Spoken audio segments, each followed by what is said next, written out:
Good morning, everybody. This is Pamela Cabrera. My husband, James Stravino, is a disabled person. He's a dialysis patient. James lost his leg in 2010. Then he lost his eyesight due to diabetes. He had a stroke in 2013. January of 2013, and he started on 2013 to improve a little bit on October. They were able to make him walk with a prosthesis. He walked from October of 2013 to April of 2014 with a prosthesis, and one day he fell in the bathroom and he spent 7 months in and out of the hospital. After that incident, doctors didn't know what happened. Physical therapy wasn't able to stand him up. He was getting sick all the time, in and out of the hospital, 11 hospitalizations since April through November of 2014, and doctors were misdiagnosing. They were failing to find what was wrong with James. It looks like he had an infection, a colitis difficile, for a long time, and it was deteriorating him. Other than James, suffered from a lot of multiple medical conditions. It's just ridiculous the amount of medications that James takes.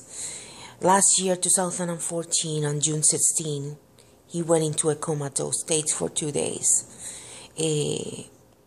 I spent 7 months last year in and out of the hospital. Basically, we lived in the hospitals for 7 months. Florida hospital was horrible for us. There was misdiagnosis, doctors declining consults, doctors not finding what was wrong with James. We all know that diabetic patients and everything that has to do with dialysis, and patients like James, everything gets complicated with them. But there was no reason to have a patient in the hospital without doing anything for him, not helping him. It was like he was spending 12 days in the hospital, 14 days in the hospital, and he had the colitis difficile for a long time. They were treating him, they were not treating him well enough. The stool specimens were coming negative, but GI doctors were declining to do other studies to try to find out what was wrong with him. Until one day, I just got very angry, and I told Florida Hospital or Altamont Springs that they needed to transport James to the Mayo Clinic in Jacksonville, Florida. They transported him, and in like 48 hours, Mayo Clinic knew what was wrong with James. He had the colitis difficile. It wasn't showing in the stool samples, but through a colonoscopy and the biopsy, they found out that he had the colitis difficile, C. diff. They recommended treatment, and James is doing better about the colitis difficile, but we have an issue. He can't walk. He can't stand up. He can stay longer for than 10 or 15 minutes on his wheelchair without starting suffering from chronic pain. My husband, he doesn't spend enough time with his wife. I love my husband. I don't want to see this anymore.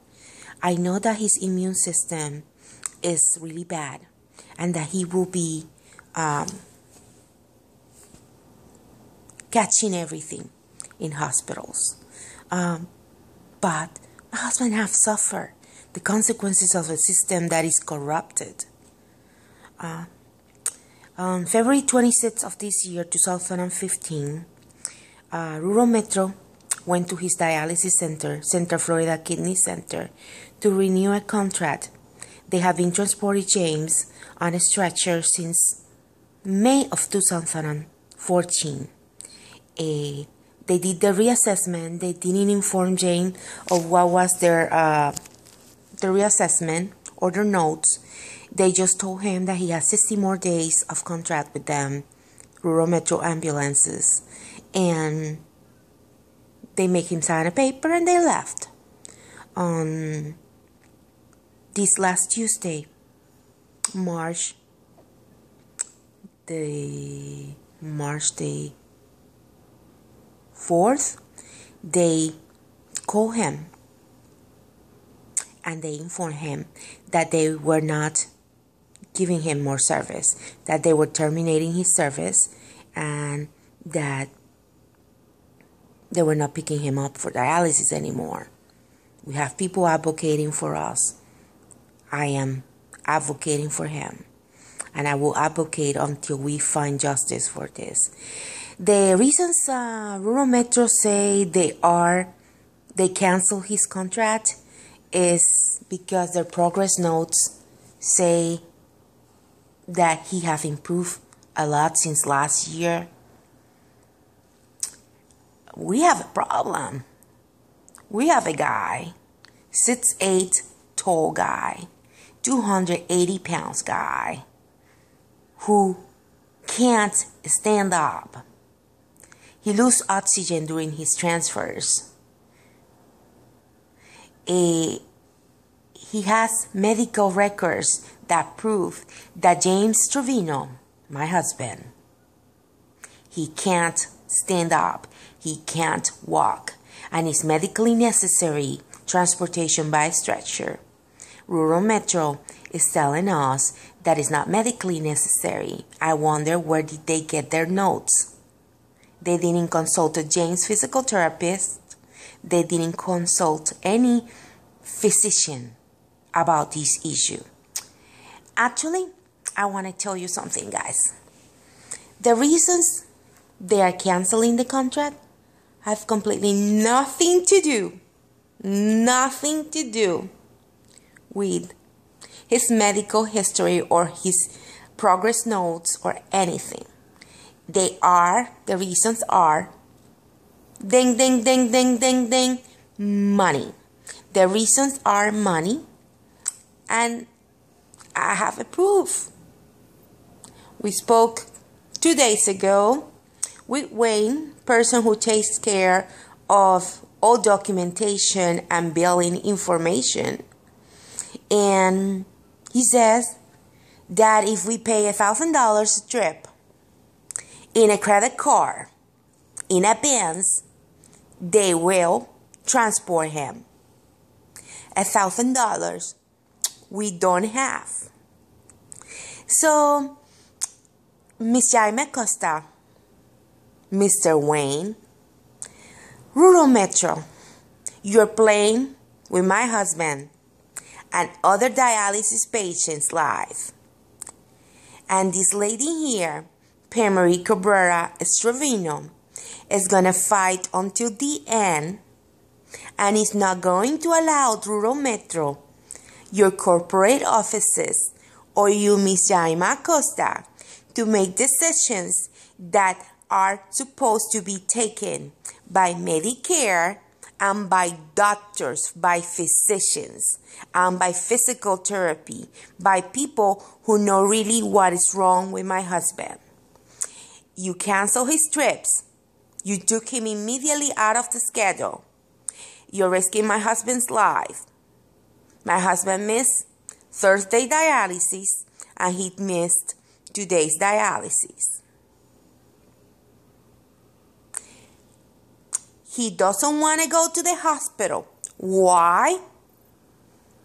Because my husband's immune system is down because of all his medical conditions. If he arrives to a hospital, he immediately is going to cash up everything that is in the hospital. Flu, pneumonia, C. diff, call every single infection in the hospital. Every single germ in the hospital, he's going to cash it. And then when he is not alive anymore, you guys are going to ask, oh, what happened to Mr. Stravino? My answer is, Rural Metro said that the progress notes